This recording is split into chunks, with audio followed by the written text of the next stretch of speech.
Nueva oleada de explosiones de dispositivos de comunicación de Hezbollah en Líbano fue ayer miércoles, esta vez por medio de aparatos de radio o walkie-talkies. El martes había ocurrido con buscapersonas. Hubo una treintena de muertos en total y miles de heridos, entre ellos civiles. La preocupación internacional no es solo por el riesgo de escalada y expansión del conflicto, sino también por el método empleado. Y justamente por esto, Josep Borrell, jefe de la diplomacia de la Unión Europea, pidió una investigación. El alto comisionado de las Naciones Unidas para los Derechos Humanos, Volker Türk, declaró inaceptable el impacto en la población civil. Vamos a hablar con Joan Cabasés en Beirut. Muchas gracias de nuevo. Joan, hacenos un resumen limpio de lo que sucedió ayer y lo que sucedió luego hasta ahora.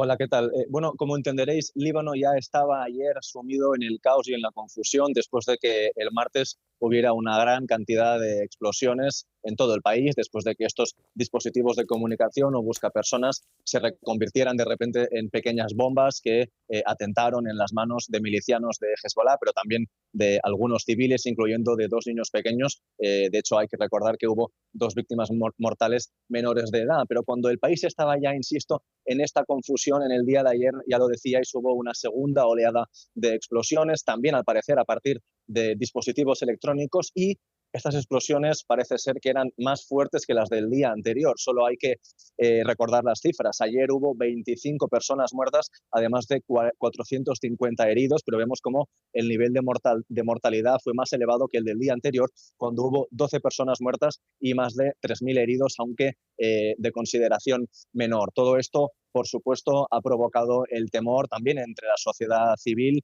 que ya tiene dudas sobre el uso que tiene que dar de sus propios dispositivos electrónicos. Y un ejemplo de ello es que la aviación civil de Líbano ha prohibido el uso y la tenencia de dispositivos electrónicos como walkie-talkies y buscapersonas en los aviones que operan en el aeropuerto de Beirut.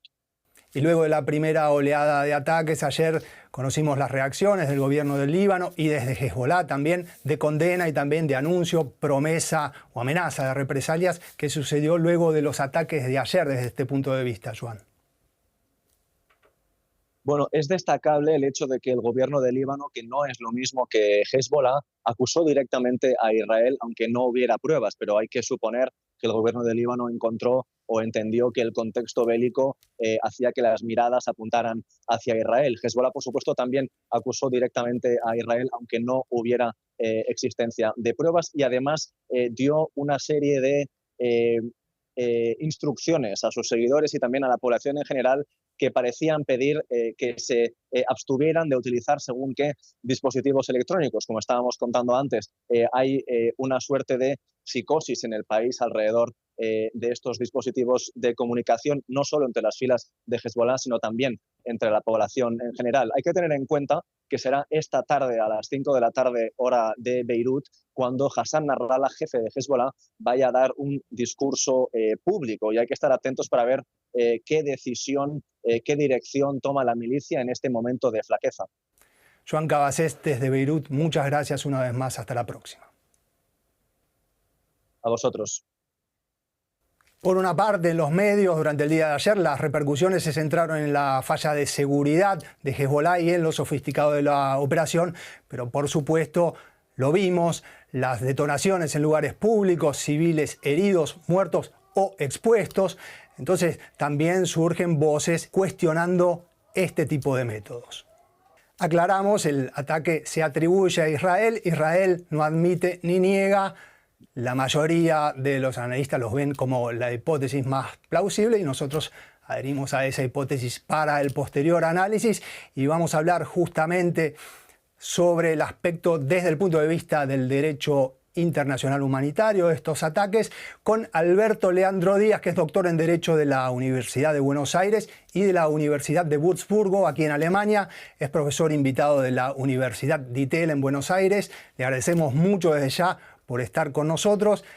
El primer problema para juzgar este tipo de operaciones es que hay discusiones sobre la naturaleza del conflicto, entran en juego las convenciones de Ginebra, de La Haya, etc. ¿Qué es lo primero que un jurista debe dilucidar en este caso, Leandro?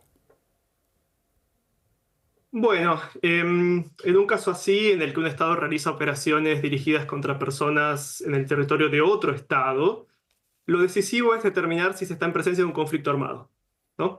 Esto es importante porque las reglas que rigen a los conflictos armados, el llamado derecho internacional humanitario, son distintas a las reglas que rigen en tiempos de paz.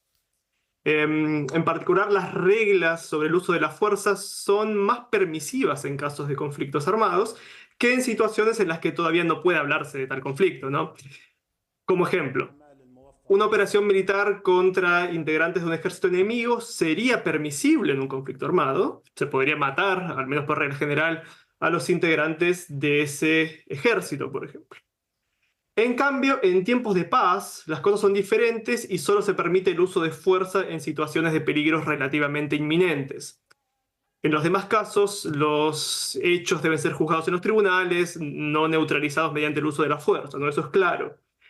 Pero respecto de la situación jurídica y las convenciones vigentes, en este caso puntual de un posible conflicto entre Israel y Hezbollah, sí, son aplicables fundamentalmente los convenios de Ginebra de 1948, aunque la aplicación de los convenios no es tan relevante en sí, en la medida que las reglas que se establecen en esos convenios, al menos en su gran mayoría y con excepción quizá de los llamados protocolos adicionales, ya forman parte del derecho internacional consuetudinario, es decir, serían aplicables incluso sin una ratificación expresa de las partes.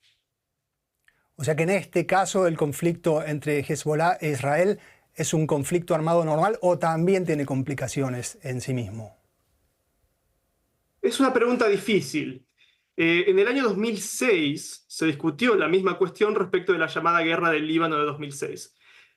Y hay al menos tres hipótesis posibles o tres respuestas posibles, ¿no? La primera es que se trata de un conflicto armado internacional entre el Líbano e Israel. La segunda, que se trata de un conflicto armado entre Hezbollah e Israel. Y la tercera es que en realidad no hay ningún conflicto armado, ¿no? Empecemos por la última. Si no hubiese ningún conflicto armado, entonces se trataría de operaciones realizadas en tiempos de paz en un territorio extranjero, ¿no? Esta sería quizá la peor hipótesis posible para la legalidad de las operaciones de Israel por varias razones, ¿no? Posible violación de la soberanía del Líbano, legalidad de los actos de violencia concretos ante la ausencia de una situación de peligro inminente.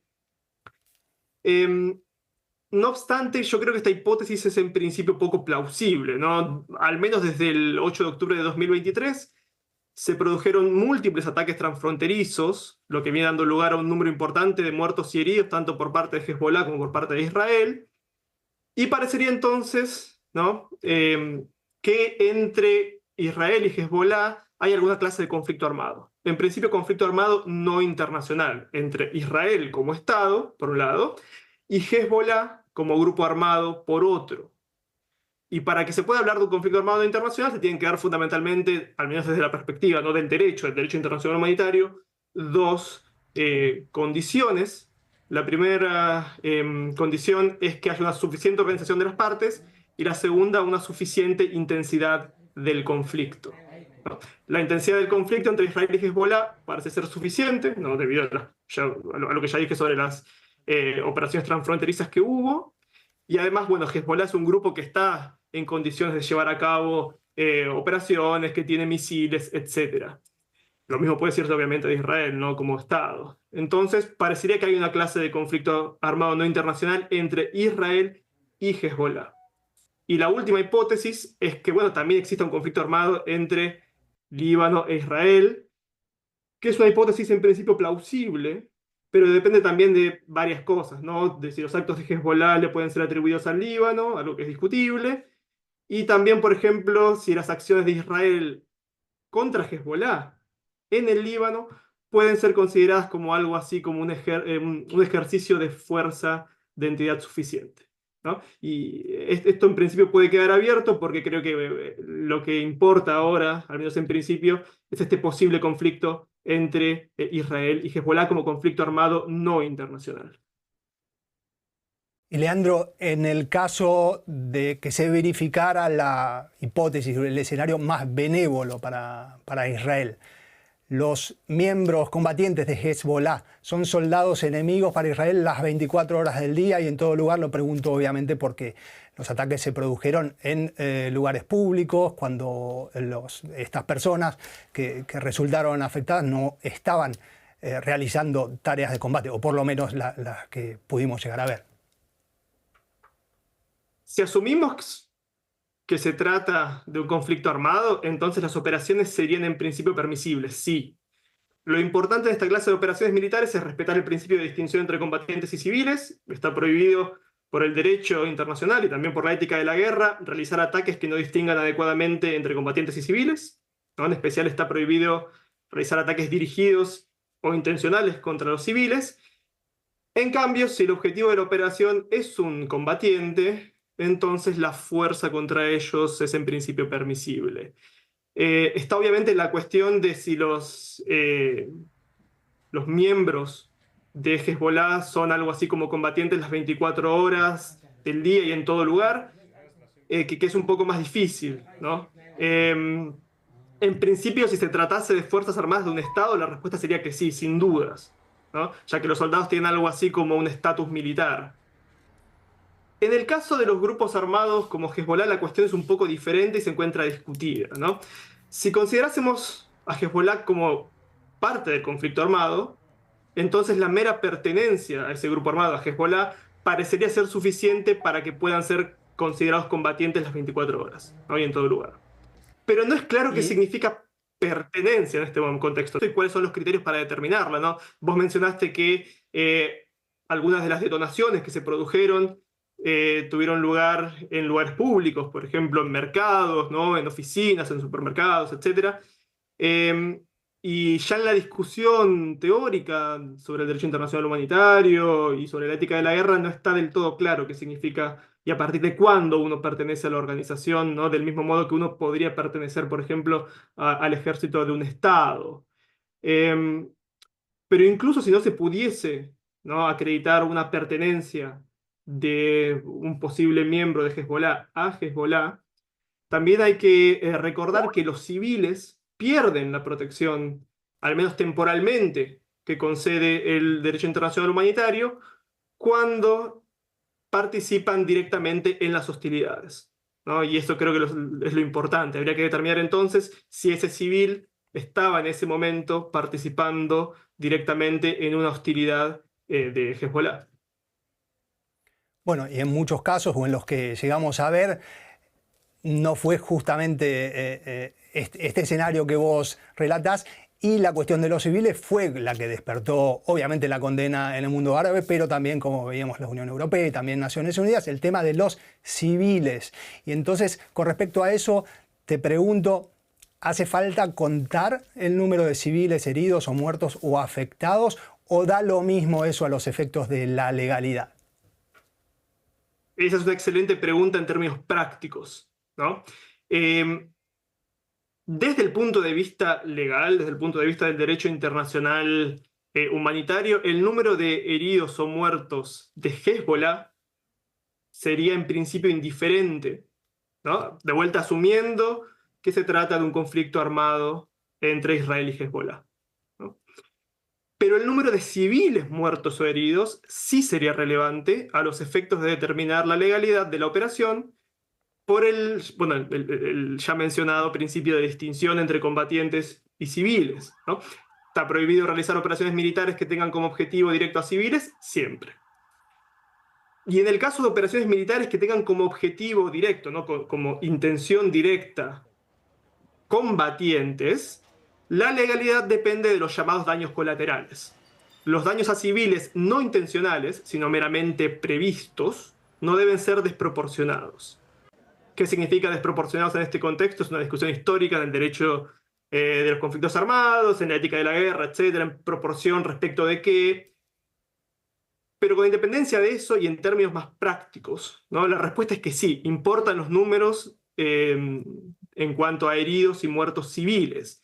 Y fundamentalmente esto significa lo siguiente: si el número de muertos y heridos civiles es demasiado grande en relación con el fin militar obtenido mediante la operación, entonces la acción podrá ser ilegal.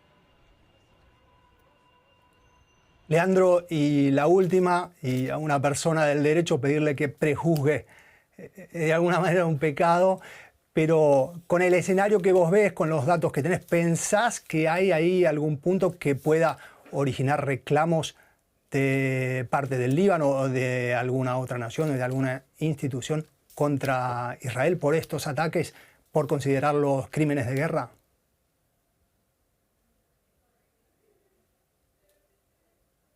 En cuanto a crímenes de guerra, la cuestión obviamente es más discutible, ¿no? Porque se tienen que dar algunas de estas hipótesis vinculadas a los conflictos armados y además tendría que haberse cometido una acción tipificada, decimos los abogados, ¿no? Establecida legalmente como un crimen de guerra.